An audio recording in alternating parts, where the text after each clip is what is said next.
పూరా లోకల్. నమస్తే, welcome to పురా లోకల్. ప్రస్తుతం మనం Congress party Hyderabad ST cell మాజీ అధ్యక్షుడు ప్రతాప్ సింగ్ నాయక్ గారితో ఉన్నాము. మీ పార్టీ స్థానిక సంస్థల ఎన్నికలకు వెళ్ళడానికి భయపడుతుంది. ఎందుకు అంటే ఇప్పటికే ఇచ్చిన హామీలన్నీ పూర్తిగా నెరవేర్చట్లేదు, అందుకే స్థానిక సంస్థల ఎన్నికలకు వెళ్ళడానికి భయపడుతుంది అని ప్రతిపక్షాలు అంటున్నాయి. ఏం చెప్తారు? ఇది పూర్తిగా అవాస్తవము. ప్రతిపక్షాలే స్థానిక సంస్థలకు వాళ్ళ అభ్యర్థులు లేక ఇబ్బంది పడుతుంది ప్రతిపక్షమే. అందులో బీజేపీలో వరుస రాజీనామాలు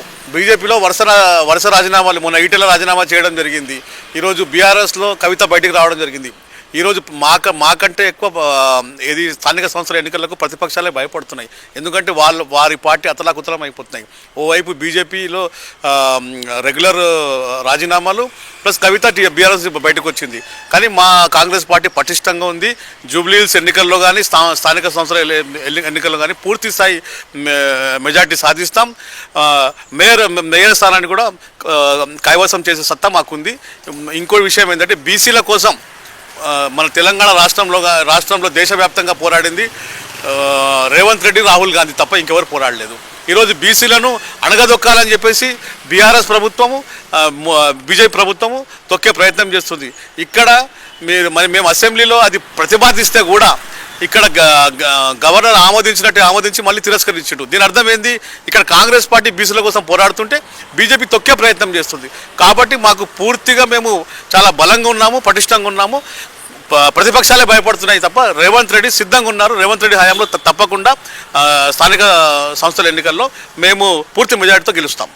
అలాగే జూబ్లీహిల్స్ ఉప ఎన్నిక కూడా రాబోతుంది. ఇప్పటివరకే బీఆర్ఎస్ అభ్యర్థి వాళ్ళ అభ్యర్థిని కూడా ప్రకటించారు. మరి మీ కాంగ్రెస్ పార్టీ అభ్యర్థిని ప్రకటించలేదు, అధికారంలో ఉన్నప్పటికీ కూడా కారణం ఏంటి? ముఖ్యమంత్రి గారు చాలా స్పష్టంగా చెప్పారు నవీన్ యాదవ్ గారికి.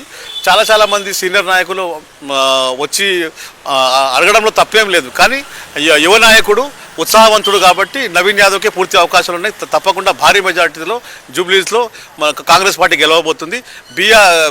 బీఆర్ఎస్ అల్లకల్లోలం, బీజేపీ గల్లంతు. ఇక ఎప్పుడూ లేని విధంగా ఈసారి దసరాను గాంధీ జయంతి ఒకటేసారి అక్టోబర్ 2కు రాబోతుంది. అంటే అక్టోబర్ 2కు గాంధీ జయంతి ఎప్పటి నుంచో ఉంది, అందరికీ తెలిసిందే. దసరా ఈసారి మరి అక్టోబర్ గాంధీ జయంతి ఉన్న రోజే వస్తుంది.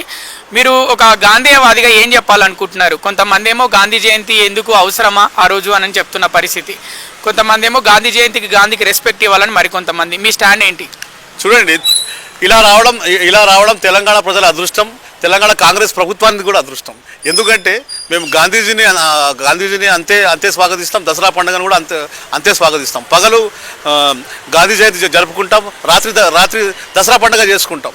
ఇలా రావడం తెలంగాణ ప్రజల అదృష్టం, రాష్ట్ర కాంగ్రెస్ ప్రభుత్వాన్ని కూడా అదృష్టం అని భావిస్తున్నాను. అంటే మీ పార్టీ స్టాండ్ అంటే మీరు అటు గాంధీ జయంతికి సపోర్ట్ చేస్తున్నారు, ఇటు దసరాకి? తప్పకుండా ఇటు గాంధీజీకి అంతే విలువ ఇస్తాము, దసరా పండుగ కూడా అంతే వైభవంగా జరుపుకుంటాం. గాంధీజీ ఒక్కరే స్వాతంత్రం కోసం పోరాడలేదు, చాలా మంది పోరాడారు, కష్టపడ్డారని చెప్తున్న పరిస్థితి. మరి ఏం చెప్పాలనుకుంటున్నారు వాళ్ళకి? చూడండి,